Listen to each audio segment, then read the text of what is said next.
Dialogando con el padre Raúl Sánchez.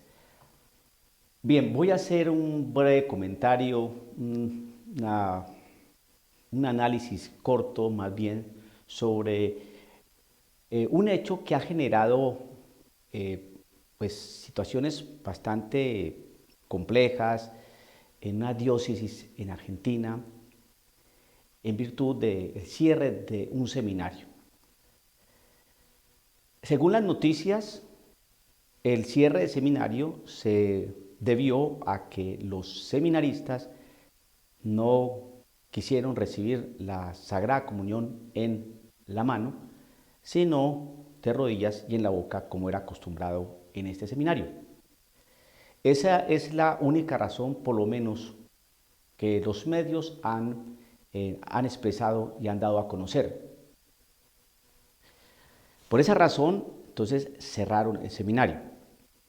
El obispo de esta diócesis fue al Vaticano y allá le refrendaron su decisión.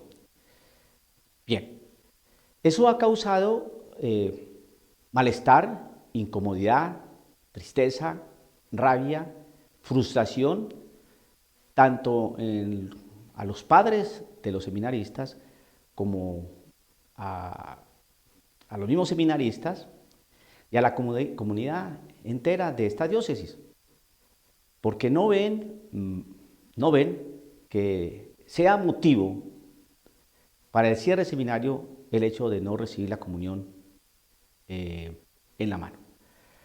Bien, con todo, pues ese tipo de decisiones, de comportamientos y de actitudes que ha tenido el obispo, al parecer con estas personas, pues no ha sido plausible en muchos aspectos, entonces la gente se siente mal.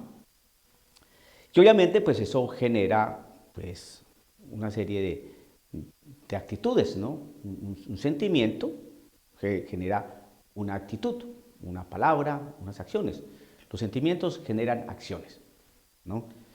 Entonces si usted siente frustración, rabia, pues ese sentimiento va a generar una acción, un grito, un golpe, una actitud áspera, no sé.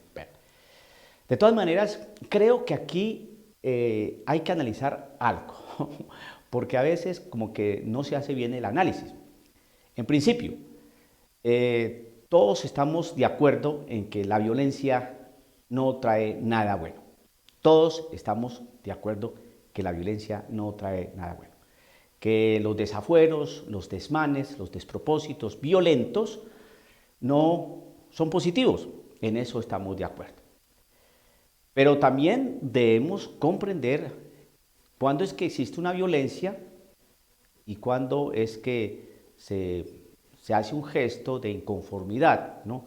Porque son dos cosas distintas. La violencia se da es por destruir, por acabar, por ser anárquico, por romper algo que no gusta de una manera violenta y que se cree que con esas actitudes violentas, agresivas, para conseguir las cosas. Pero otra situación es cuando se lastima lo más profundo, las fibras más íntimas de la persona humana. Cuando se ofende su realidad más personal, más íntima, más de su ser, más de su realidad ontológica. Entonces traje aquí dos textos que me van a respaldar lo que estoy diciendo, ¿no? Pero no quiero que me malinterpreten, ¿no? Que el padre Raúl está favoreciendo la violencia y que hay que ser anárquicos y que hay que ser agresivos, porque no es lo que estoy diciendo. Lo que estoy diciendo es que a veces, hieren tanto la intimidad, hieren tanto el ser de la persona, hieren tanto lo que se ama, que llega un momento que la persona llega a manifestar su desacuerdo y su dolor. Un acto de pronto fuerte, ¿no? Un poco agresivo. Lo que sucede es que depende de quién lo haga, entonces es agresivo o violento o no. Depende del sujeto agente, como se dice en derecho penal, ¿no? El sujeto agente, no el sujeto que causa la acción, que causa la dificultad, el sujeto agente, entonces depende del sujeto que haga el acto violento, entonces se estima violento o no se estima violento, o no se estima tan violento, no, o hay que mirar las causas, o lo hizo por estas razones. Entonces vamos a mirar las cosas como son. Vamos entonces al Evangelio según San Juan, capítulo 18, verso 10. Vamos a leer un poquitico más arriba, desde su verso 6 en adelante. Evangelio según San Juan, capítulo 18, verso 6 en adelante. Cuando Jesús les dijo, yo soy, retrocedieron y cayeron al suelo. Les preguntó de nuevo, ¿a quién buscan? Dijeron, a Jesús el Nazareno. Jesús les respondió, ya les he dicho que soy yo. Si me buscan a mí, dejen que estos se vayan. Así se cumplía lo que Jesús había dicho. No he perdido a ninguno de los que tú me diste. Simón Pedro tenía una espada. La sacó e hirió a Malco, siervo del sumo sacerdote, cortándole la oreja derecha. Jesús dijo a Pedro, coloca la espada en su lugar. ¿Acaso no voy a beber la copa que el Padre me ha dado? Bien. ¿Por qué Pedro hizo eso? ¿Por qué Pedro cogió una espada y le cortó, según nos narra aquí el evangelista San Juan, por qué le cortó la oreja a Malco? ¿Qué fue lo que había en el interior de Pedro que motivó esa acción? Analice qué fue. ¿Por qué Pedro hizo eso? Bueno, ahí le dejo para que analice. Otro texto, el Evangelio según San Juan, en su capítulo 2, verso 13 al 16. ¿Qué dice? Lo siguiente. Se acercaba la Pascua de los judíos y Jesús subió a Jerusalén. Encontró en el templo a los vendedores de bueyes, ovejas y palomas y a los cambistas sentados detrás de sus mesas. Hizo un látigo con cuerdas y los echó a todos fuera del templo, junto con las ovejas, bueyes, derribó las mesas de los cambistas y esparramó el dinero por el suelo. A los que vendían palomas les dijo, saquen eso de aquí y no conviertan la casa de mi padre en un mercado.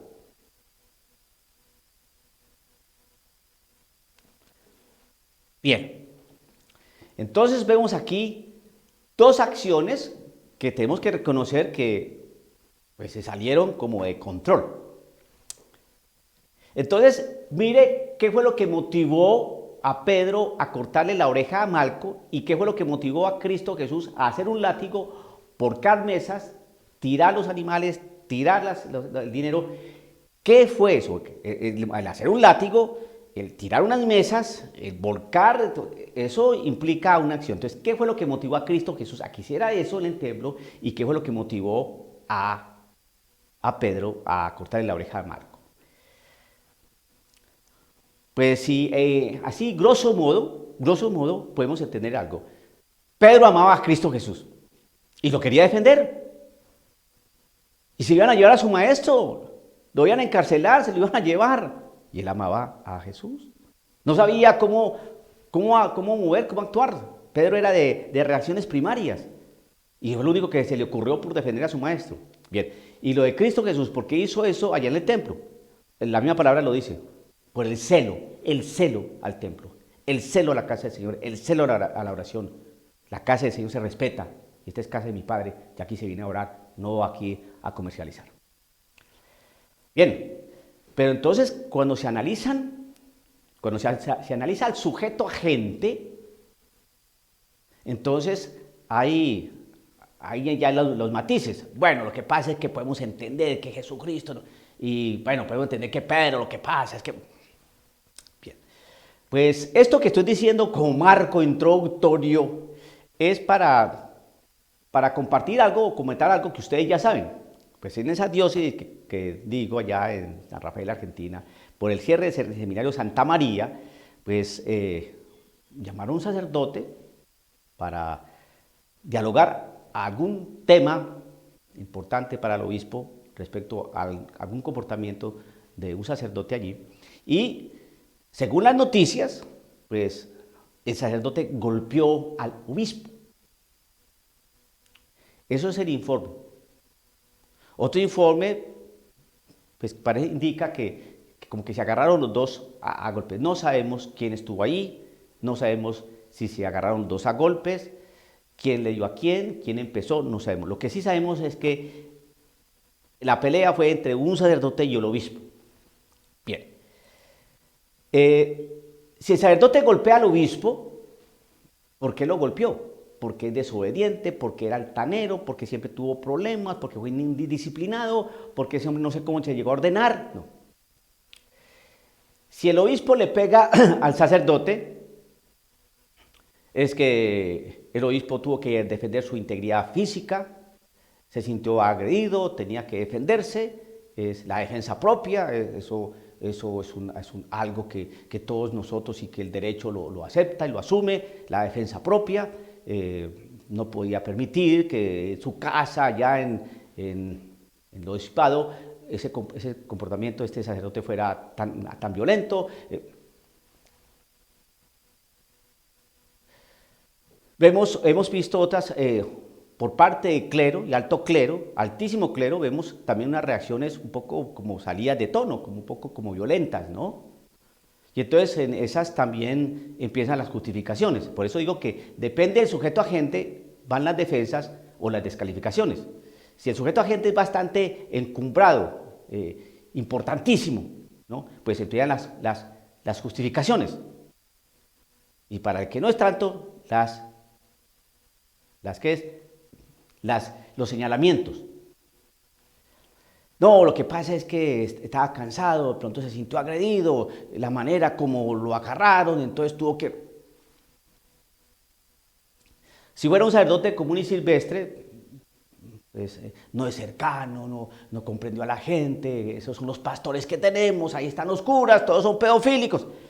Bueno, yo creo que usted está entendiendo para dónde voy.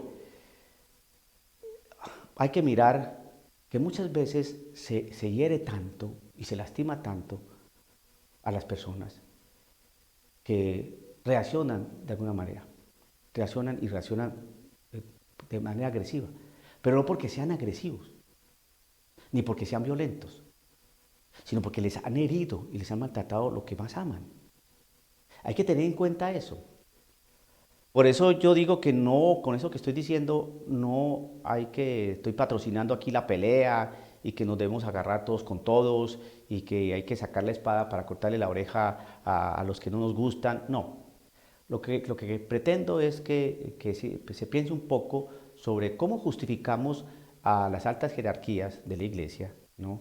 Cuando actúan violentamente y cómo a veces descalificamos y señalamos a miembros de la misma jerarquía que no son tan altos, ¿no? O encumbrados y son los que llevan de perder. Jesucristo era el encumbrado y, digamos así en buen español, pues se salió de casillas. Pedro, pues era discípulo del Señor, menos encumbrado, y también se salió de casillas. ¿Se salió de casillas o qué pasó? Yo creo que hay que mirar un poco la sensibilidad de las personas que reaccionan de esa manera. ¿Qué es lo que hay allá adentro? Pero no podemos decir que el sacerdote que golpeó al obispo allá en Argentina, en esta diócesis, hay que mirar cómo era, porque lo único que sabemos fue que hubo una pelea allí, pero no sabemos en realidad cómo era este sacerdote a nivel general. Fue violento, siempre se tuvo como un sacerdote irascible, dentro de su ejercicio ministerial, cuántas peleas tuvo, todo ese tipo de cosas hay que analizarlas, hay que ponderarlas, pero sí, por favor, no nos dejemos enredar, ¿no? Porque nosotros somos seres humanos y a veces nos hieren tanto y nos maltratan tanto y nos ofenden tanto lo que más amamos, que a veces reaccionamos de una manera, digamos, agresiva. Si a usted le van a atacar a su mamá, no me vengan con ese tipo de cosas de que no, es mejor el diálogo, porque sí, claro, pues, por Dios, el diálogo, hay que dialogar, ¿no? Pero resulta que es que cuando se ofende y se lanzan pullas, eso va creando situaciones. A ver, si le van a atacar a su mamá o a algún familiar querido, a su hermana, ¿Usted qué hace? Perdón, queridos bandoleros, ampones, no quiero pelear, entrar a golpes con ustedes, porque no nos sentamos, tomamos un café para evitar esto que ustedes van a hacer con mi mamá y mi hermana, me las van a violar, me las van a robar. Si estamos en diálogo podemos concertar algo para... ¿Cierto que no? Usted defiende lo que ama. Tal vez no sea la mejor manera, pero uno defiende lo que ama. Y hay momentos donde el diálogo no se puede hacer, como el caso que estoy proponiendo aquí un poco extremo, ¿no? Del caso de la hermana y la madre que van a ser violadas y robadas por unos zampones.